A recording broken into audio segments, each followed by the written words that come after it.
Kamusta ka at welcome sa Grow in Christ. Para mas lumalim pa ang faith mo kay Lord, mag-subscribe ka na para updated ka sa mga bagong videos dito sa channel na ito. Kapag pinag-uusapan ang Diyos, madalas malinaw sa atin kung sino ang Ama at ang Anak. Pero pagdating sa banal na Espiritu, maraming Kristiyano ang nagiging alanganin o tahimik. May ilan na halos hindi siya nababanggit, habang ang iba naman ay may maling pagkaunawa tungkol sa Kanya. Gayunman, malinaw sa Biblia na ang banal na Espiritu ay hindi ideya o damdamin lamang, kundi isang tunay na persona ng Diyos na aktibong kumikilos sa buhay ng mga mananampalataya. Upang lumago sa pananampalataya, mahalagang makilala natin kung sino talaga siya ayon sa salita ng Diyos. Maraming maling paniniwala tungkol sa banal na Espiritu. Iniisip ng ilan na siya ay emosyonal na karanasan lamang o simbolo ng espiritual na sigla.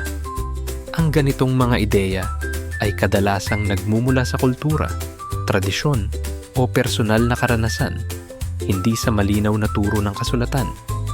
Ayon sa Biblia, ang banal na Espiritu ay espiritu ng katotohanan na gumagabay sa mga mananampalataya sa tamang pagkaunawa at pagsunod sa kalooban ng Diyos. Ang banal na Espiritu ay ganap na Diyos, kapantay ng Ama at ng Anak. Hindi siya mas mababa at hindi rin siya pansuportang bahagi lamang ng Trinidad.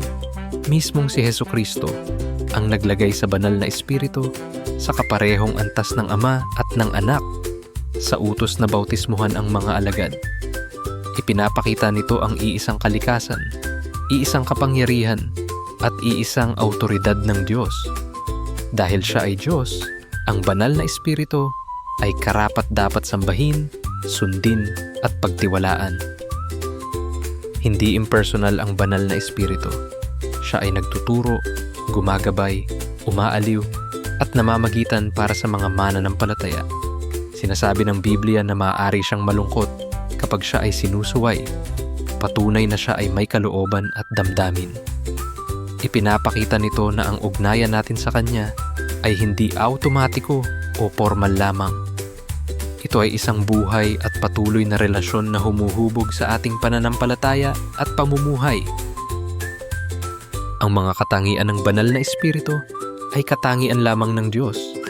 Siya ay nasa lahat ng dako, alam ang lahat ng bagay at walang hanggan.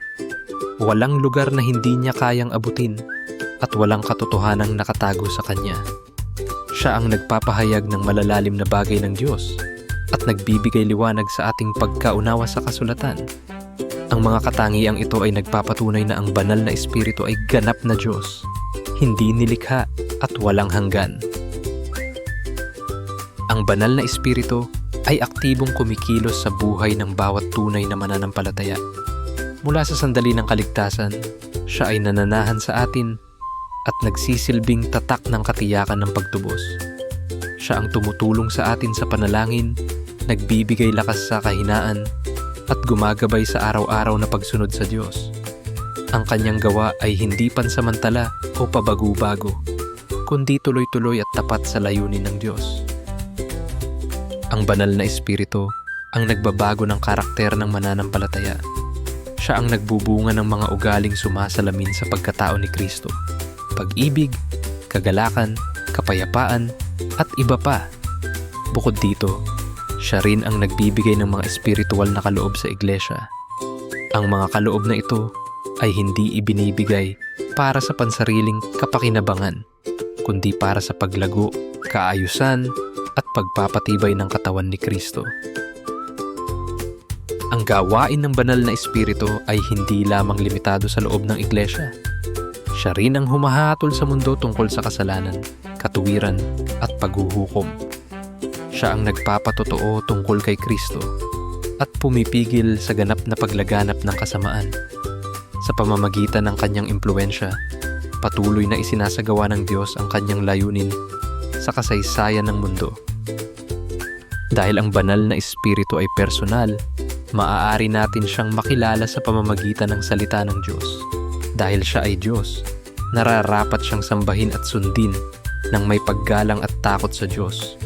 At dahil siya ay aktibong kumikilos, maaari natin siyang asahan sa bawat aspeto ng ating buhay.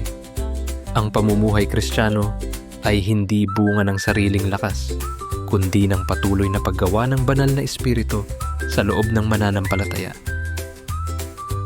Ang banal na espiritu ay hindi dapat ipagwalang bahala o palitan ng pansariling karanasan. Siya ay Diyos na tapat sa kanyang gawain at layunin. Kapag siya ay ating kinikilala at sinusunod ayon sa kasulatan, mas lalalim ang ating pananampalataya, pagsamba at pagsunod. Huwag lamang siyang kilalanin sa kaalaman. Hayaan natin siyang manguna at gumabay sa ating buhay araw-araw. Salamat sa iyong panonood at kita tayo muli sa susunod na video dito sa Grow in Christ. God bless.